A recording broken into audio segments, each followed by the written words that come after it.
আজি মুখ্যমন্ত্ৰীক মই চেলেঞ্জ কৰিছোঁ। আধাৰ কাৰ্ড আছে, ভোটাৰ কাৰ্ড আছে, ৰাতি কথা নাই বতৰা নাই, কোনো কেছ নাই, কোনো নোটিছ নাই, তাৰপিছত তেওঁলোকক উঠাই আনিছে। পৰিকল্পিতভাৱে অসমৰ মুখ্যমন্ত্ৰী ডাঙৰীয়া, অসমৰ গৃহ বিভাগ, বৰ্ডাৰ পুলিচে মিলি বিশেষকৈ অসমৰ মুছলমানসকলক, ধৰ্মীয় সংখ্যালঘুসকলৰ ওপৰত এইটো অত্যাচাৰ কৰা হৈছে। যোৱা দুদিনৰ পৰা বাংলাদেশী খেদাৰ নামত যি ধৰণে অসম আৰক্ষী আৰু অসম চৰকাৰে ভাৰতীয় নাগৰিকৰ ওপৰত অন্যায় আৰু অত্যাচাৰ কৰি আছে, এইটো কোনো পধ্যে সহ্য কৰিব নোৱাৰি। আমি স্পষ্ট কৈছোঁ, প্ৰকৃত বাংলাদেশী যদি অসমত আছে তাক চালি জাৰি চাই বাংলাদেশৰ লগত প্ৰত্যাৱৰ্তন চুক্তি কৰি তেওঁলোকক বাংলাদেশ প্ৰেৰণ কৰক, তাত আমচুৰ সদায় সহযোগিতা থাকিব। কিন্তু বাংলাদেশী বিতৰণৰ নামত যি ধৰণে অন্যায় আৰু অত্যাচাৰ কৰি আছে, যি ধৰণে মানুহৰ ওপৰত চৰকাৰে আক্ৰোশমূলক দমন নীতি আৰম্ভ কৰিছে, এইটো আমি কোনো পদ্ধতিতে মানি ল'ব নোৱাৰোঁ। কাৰণ আজি চাওক, বাংলাদেশী খেদাৰ নামত আজি NRCত নাম আছে, আজি তেওঁলোকৰ সকলো ধৰণৰ পুৰণা নথি পত্ৰ আছে, আধাৰ কাৰ্ড আছে, ভোটাৰ কাৰ্ড আছে, থকাৰ পিছতো তেওঁলোকক আজি মানুহক সন্দেহজনকভাৱে আজি বিভিন্ন থানাত আটক কৰি ৰাখিছে। আৰু আমি বিভিন্ন কেছ দেখিছোঁ, যিবিলাক মানুহৰ কেছ চলি আছে, যিবিলাক মানুহ ইতিমধ্যে ট্ৰাইব্যুনেলৰ ট্ৰায়েল চলি আছে,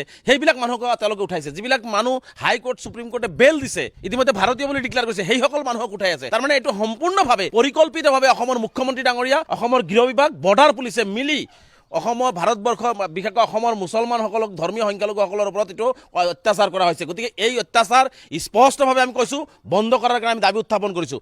বাংলাদেশী আছে, বাংলাদেশী চালি জাৰি চাই প্ৰত্যাৱৰ্তন কৰক, তাত কোনো আপত্তি নাই আমাৰ, তাত সহযোগিতা থাকিব।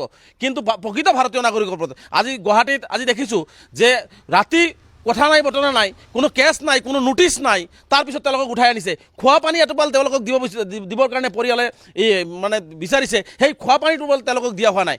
আজি মুখ্যমন্ত্ৰীক মই চেলেঞ্জ কৰিছোঁ, যিসকল মানুহক তেওঁলোকে কৰায়ত্ব কৰিছে, যিসকল মানুহক তেওঁলোকে মানে সন্দেহ কৰিছে, 90% ভাৰতীয় নাগৰিক। আজি ডিটেনশ্যন কেম্পত থকা, মই আগতেও কৈছোঁ যে মুখ্যমন্ত্ৰীক মই প্ৰত্যাহ্বান জনাইছোঁ, বৰ্ডাৰ পুলিচক প্ৰত্যাহ্বান জনাইছোঁ, শ্বেতপত্ৰ প্ৰকাশ কৰক, তেওঁলোকক ভালকৈ আইনী সাহায্য দিয়ক, তাৰে 90%তকৈ বেছি মানুহ ভাৰতীয় নাগৰিক হিচাপে প্ৰমাণিত কৰিব পাৰিব।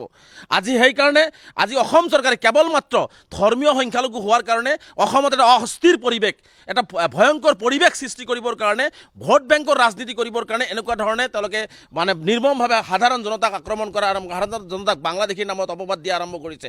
আজি বিভিন্ন কেছ চলি আছে, সেই কেছ চলা মানুহক তেওঁলোকে উঠাব নোৱাৰে। NRCত তেওঁলোকৰ নাম আহিছে, সেইবিলাক মানুহক তেওঁলোকে উঠাই আনিব নোৱাৰে।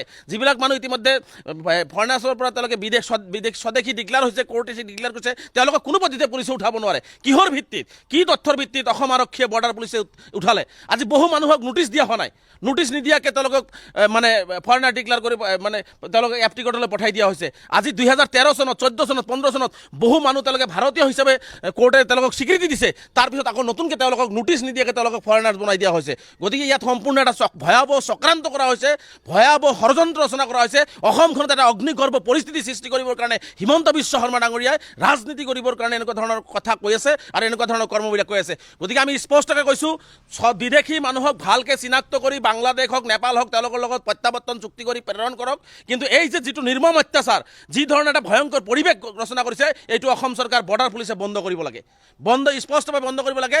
আজি ৰাতি 9 বজাত আমি কেন্দ্ৰীয় সমিতিয়ে জৰুৰীভাৱে এখন সভা আহ্বান কৰিছোঁ। সভাৰ পিছত আমি পৰৱৰ্তী পদক্ষেপ গ্ৰহণ কৰিম। মুখ্যমন্ত্ৰীয়ে যদি প্ৰকৃত ভাৰতীয়সকলক বিদেশীৰ নামত যদি অত্যাচাৰ চলাই থাকে, তেনেহ'লে কিন্তু অসমত এটা ভয়াৱহ পৰিস্থিতি হ'ব। আমি স্পষ্টকৈ কৈছোঁ, কোনো প্ৰকৃত ভাৰতীয় নাগৰিকক অন্যায় আৰু অত্যাচাৰ কৰিব নোৱাৰিব।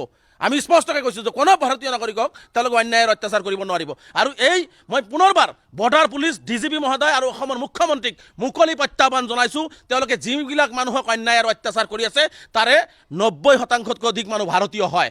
আৰু এইটো কথা স্পষ্ট, আজি এজন মানুহক তেওঁলোকে গ্ৰেপ্তাৰ কৰিছে, হাজাৰ হাজাৰ তেওঁলোকৰ পৰিয়াল আছে, তেওঁলোকৰ অংশী বংশী আছে, 14 পুৰুষ তেওঁলোকে ভাৰতীয় নাগৰিক কেনেকৈ হ'ল?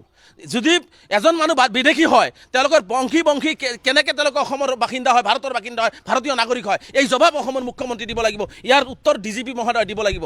গতিকে সেইকাৰণে স্পষ্টভাৱে মুখ্যমন্ত্ৰীক কৈছোঁ, এই ধৰণৰ নিৰ্মম অত্যাচাৰ, এই ধৰণৰ নাটক মুখ্যমন্ত্ৰীয়ে বন্ধ কৰক, অন্যথা কিন্তু অসমত এটা ভয়াৱহ পৰিস্থিতি হ'ব। আৰু ইয়াৰ বাবে সম্পূৰ্ণ গৃহ বিভাগ, অসমৰ মুখ্যমন্ত্ৰী জগৰীয়া হ'ব। আৰু আমি আজি 9 বজাত আমি কেন্দ্ৰীয় সমিতিৰ বিশেষ জৰুৰী সভাৰ পিছত আমি পৰৱৰ্তী পদক্ষেপ গ্ৰহণ কৰিম। কোনো পদ্ধতিতে ভাৰতীয় নাগৰিকৰ অত্যাচাৰ সহ্য কৰা নহ'ব আৰু বিদেশীৰ লগত আপোচ কৰা নহ'ব। বিদেশী যদি আছে, চালি জাৰি চাই, পুংখানুপুংখ কাগজ পাতি চাই তেওঁলোকক সকলো ধৰণৰ ব্যৱস্থা কৰি